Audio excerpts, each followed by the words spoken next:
This is a reading from the Notebooks by Marie Valtorta, 1943, May the 22nd. I am unable to get my idea across clearly, probably because I am a wild flower that has arisen, flourished, and grown solely by the will of Jesus, and do not know about mystical terms, nor am I familiar with the nuances of asceticism. Not at all. I love because I love. I live as God wants. I take joy in and suffer what God sends me or permits for me, but I cannot state the name of one thing or another which I experience. You asked me certain questions.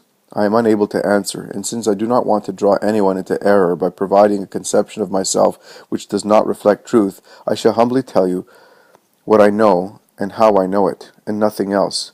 Perhaps by reading and speaking with me, you will understand the point I am at better than I do. A short time ago you asked me if I had ever been absorbed into God to the point that I was aware of nothing else. Well, I don't know if I have understood your thought correctly, if you are speaking of ecstasy as it is usually understood. I have certainly never experienced it.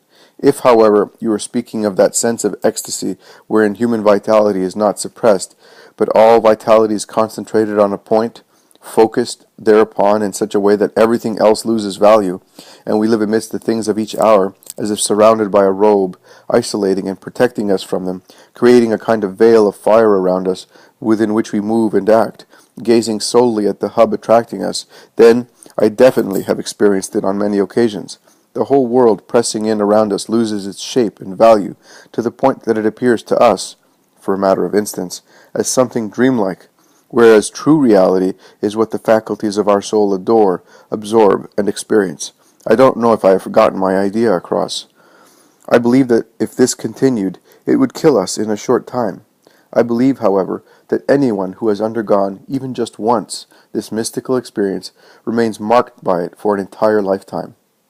It is like an increase in our spiritual vitality, a passage from a minority to a majority of age, whereby after every immersion in this mystical experience we find we have grown in grace and in supernatural wisdom, and we remain so forever, if we manage to be worthy thereof.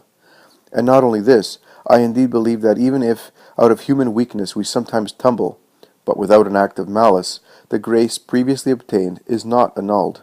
It is left numbed. That is true in such fashion that the occurrence of a new immersion in the joy of tasting and seeing the essence of God, I believe that it is what is experienced, is delayed, but the benefit obtained is not lost. Only by acting with persistent, conscious malice is it lost. We must consider that this joy, which takes us away from what is humanly perceptible to immerse us in a realm of the divinely supersensible, is given to us by God, and therefore by a being who does not waste his gifts by bestowing them with imprudent prodigality. We can thus assume that he, together with the gift, grants additional strength suited to making us capable of defending his gift in us against the enemies that are in ourselves, the flesh, the passions, and so on, and consequently only a willed, sacrilegious malice can make us unable to preserve God's gift in us.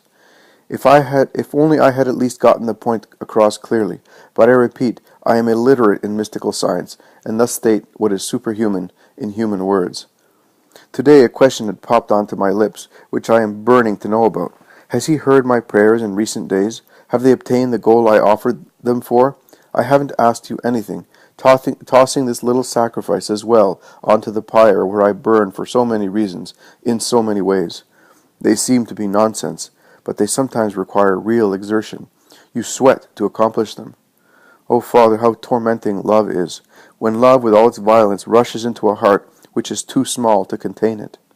Oh, Father, how I understand the desire, the need of those in love with Christ to surround their passion with solitude. How I wish for the night, which gives me a way to be alone, when love intoxicates me, tortures me, and gives me tears and laughter. If only I could make you see what I experience. I understand in certain moments how one can die of love, and yet for nothing in the world would I want to be saved from this very gentle grip, which is agony for the flesh, which cannot bear its power without feeling itself break, and which is blessedness for the spirit. I am thinking of a sentence from the Song of Songs, the remembrance of which stirs in my mind. Lay me on the flowers, lean me against the apple tree, for I am faint with love.